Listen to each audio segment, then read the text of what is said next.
नमस्कार बच्चों। Third year Hindi साहित्य के बच्चों के लिए जो प्रथम प्रश्न पत्र है आधुनिक काव्य, उसमें मैंने आप आज जो कवि लिए हैं वे मैथिली शरण गुप्त हैं। इनका हम इससे पहले भी मैथिली शरण गुप्त द्वारा लिखी कविता ये सखी वे मुझसे कहते के जाते का व्याख्या और अर्थ आपको समझा चुके हैं। उसी क्रम में हम आज देख रहे हैं कि साकेत जो एक खंड काव्य है उसमें इन्होंने उर्मिला के विरह को दर्शाया गया है। आज हम इस नवम खंड का जो साकेत खंड काव्य है उसका नवम सर्ग प्रारंभ करेंगे। उसके पूर्व मैंने एक बार मैथिली शरण जी का आपको परिचय दे देती हूँ। जन्म 1886 में, देहावसान 1964 ईस्वी में, जन्म स्थान चिरगांव झांसी, उपाधि राष्ट्रकवि। काव्य संग्रह हैं इनके भारत भारती, जयद्रथ वध, पंचवटी, झनकार, साकेत, यशोधरा, विष्णुप्रिया, द्वापर आदि। नाटक हैं इनके तिलोत्तमा, चंद्रहास, अनग और अनुदित रचनाएं प्लासी का युद्ध, मेघनाथ वध, व्रत संहार। पुरस्कार पद्म भूषण और पद्म विभूषण और इत्यादि इनको पुरस्कार मिले हैं और ये राष्ट्र कवि के रूप में इनका सम्मान है।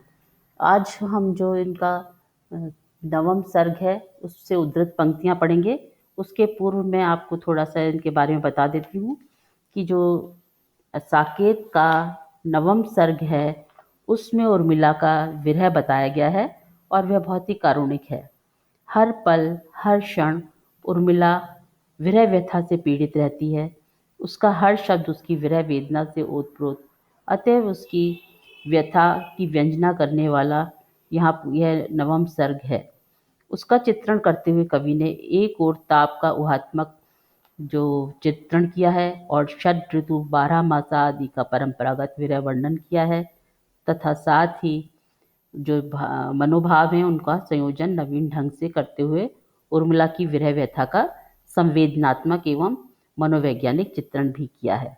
अब मैं यहाँ पर जो इनकी पंक्तियाँ हैं, नवम सर्ग का जो प्रारंभ होता है उन पंक्तियों को मैं सस्वर वाचन करती हूँ, उसके बाद उसकी व्याख्या करूँगी। दो वंशों में प्रकट करके पावनी लोक लीला, 100 पुत्रों से अधिक जिनकी पुत्रियां पूतशीला। त्याग भी है शरण जिनके जो अनासक्त गेही, राजा योगी जय जनक वे पुण्य देही विदेही। विफल जीवन व्यर्थ बहा बहा, सरस द्रुपद भी न हुए आहा। कठिन है कविते तब भूमि ही, पर यहाँ श्रम भी सुख सा रहा। इन पंक्तियों के माध्यम से हम जो सीता और उर्मिला ने निमि और रघु दो वंशों में अपनी पावनी और लोकलीला प्रकट की है। अतः जनक के लिए वो पुत्रों से भी बढ़कर हैं, अर्थात जिन राजाओं की पुत्रियां पुत्रों से भी बढ़कर हैं, जिनकी शरण में बड़े बड़े त्यागी पुरुष भी आते हैं, जो गृहस्थ होते हुए भी अनासक्त हैं, जो राजा होते हुए भी योगी स्वरूप हैं, उन पुण्य देही विदेही राजा जनक की जय हो। आगे कवि कहते हैं, उर्मिला का जो समस्त जीवन है वो प्रिय वियोग के कारण विफल रहा, किंतु उसको ही सुख में महसूस कर वह जीवन व्यतीत करती रहती है।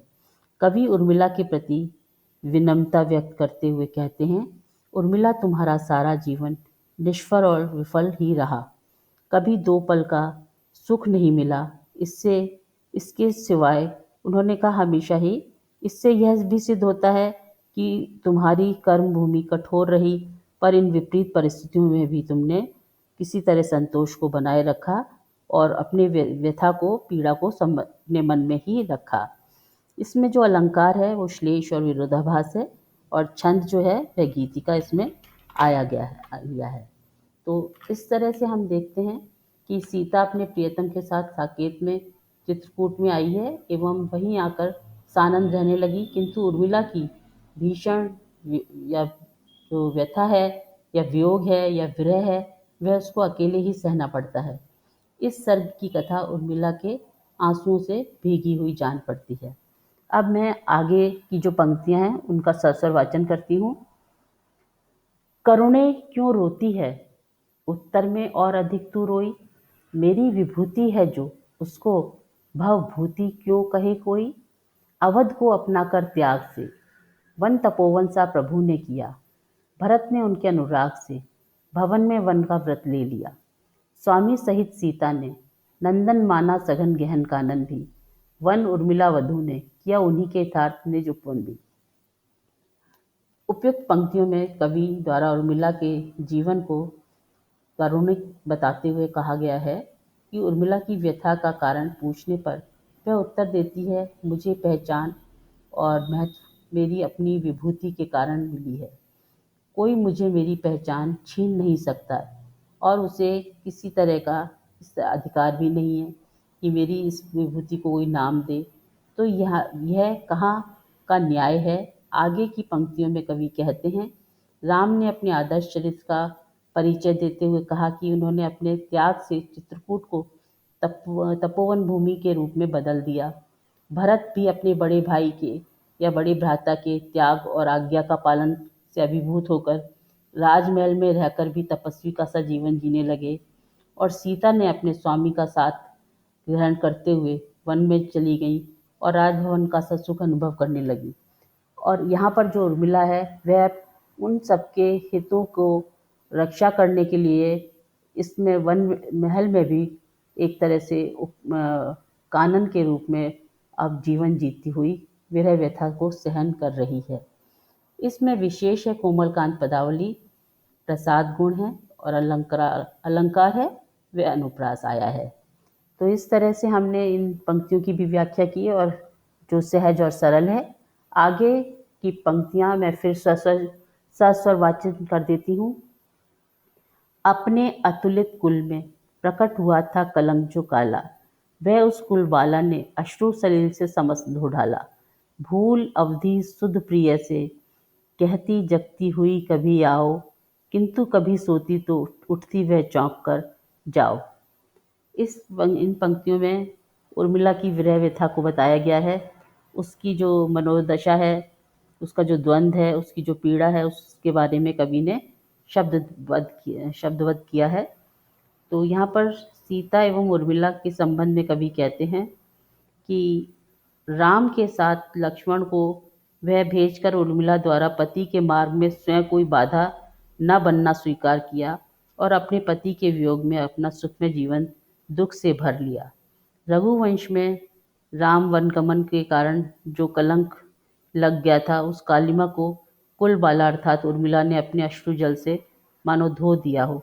पति वियोग में उर्मिला उन्मादिनी सी होकर मानो एक तरह से प्रलाप सी करने लगती है और 14 वर्ष की अवधि को भूलकर कभी कहती है, हे प्रियतम तुम आओ, और कभी अपने मन में स्मरण करती हुई कहती है कि निंद्रा में डूबी हुई कहती है, अचानक उठ जाती है और कहती है अच्छा जाओ।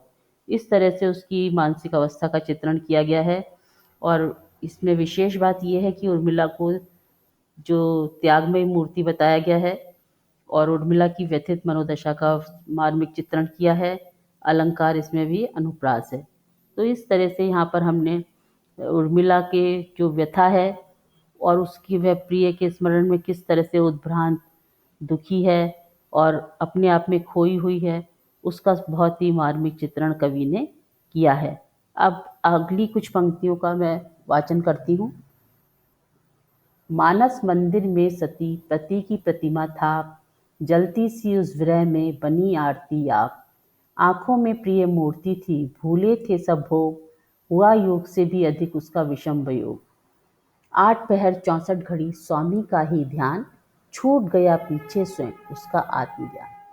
उस रुदंती गृहिणी के रुदन रस के लेप से और पाकर ताप उसके विरह प्रिय विरह विक्षेप से, वर्ण वर्ण सदैव जिनके हों विभूषण कर्ण के, क्यों न बनते कवि जनों के ताम्रपत्र सुवर्ण के।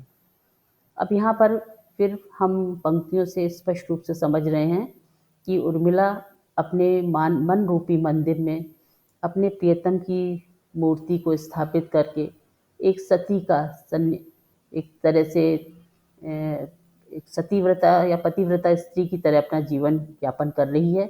और इस यहाँ पर हमने गुप्त जी ये कहना चाहते कि उर्मिला के मनोभावों की हृदय स्पर्शी जो अभिव्यक्ति है उनके द्वारा की गई है। कवि कहते हैं कि सती स्वरूपा उर्मिला अपने मन रूपी मंदिर में अपने पति की मूर्ति को स्थापित कर उनके विरह की अग्नि में को प्रज्वलित कर आरती स्वरूपा बन गई है। उर्मिला के नयनों में केवल अपने प्रिय की मूर्ति थी, उसे अन्य कुछ दिखाई नहीं देता था। उर्मिला ने सभी सुध बुध भी खो दी है, सुख साधन भी त्याग दिए हैं। किसी की भी सुख देने वाली वस्तु में उसको आनंद अनुभव नहीं होता है। उर्मिला का वियोग तो मानो योग से भी ज़्यादा कष्टकारी हो गया है। वह आठों पहर 64 घड़ी अर्थात दिन रात अपने प्रियतम के ध्यान में डूबी रहती है और स्वयं के आत्मज्ञान को भी मानो वह कौन है क्या है उसको भी विस्मृत कर बैठी है। अपने प्रिय के वियोग में रोती कलपती उर्मिला के अश्रु और विरह ताप के वर्णन से में मानो कवि जन अपने वर्णों का प्रयोग कर मानो ताम्रपत्र लिए लिए लिए या एक तरह से अमर होते हैं और इस तरह से अमर होने या अमर होने का प्रयास करते हैं। इस तरह हमने इन पंक्तियों में विरहिणी उर्मिला की मनोदशा और किस तरह से वो विस्मृत हो गई है या रात दिन अनवरत से अपने प्रियतम की छवि को अपने मन रूपी मंदिर में बसाकर उन्हीं के किस तरह से ये स्मृति में डूबी हुई दिखाई देती है। इस तरह से इन पंक्तियों में भी उर्मिला की विरह दशा का मार्मिक चित्रण मैथिलीशरण गुप्त ने किया है। तो आज हम इतना ही करेंगे बच्चों। इसके बाद जो हम आगे का नवम सर्ग का आगे का भाग अगले व्याख्यान में आप करेंगे। तब तक के लिए आप इसका पढ़ें। धन्यवाद।